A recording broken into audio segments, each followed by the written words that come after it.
Hello guys, তো চলে এলাম একটা রান্নার ছোটোখাটো ভিডিও নিয়ে। তো দেখতে পাচ্ছ চাল ভিজিয়ে রেখেছি। তো বুঝতে পারছো অবশ্যই যে কি রান্না হবে। তো হঠাৎ করে মেয়ের বায়না বিরিয়ানি খাবো, তো তার জন্য দেখো চালটা ভিজিয়ে রেখেছিলাম। তারপর এই যে মাংসটা কষাচ্ছি। তো মেয়ের কথা তো রাখতেই হবে, তো বিরিয়ানি বানানো রেডি হয়ে গেল।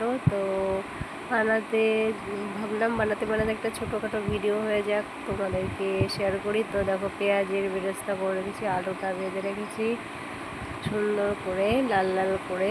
আর এই যে মাংসটা কষা কষা হচ্ছে।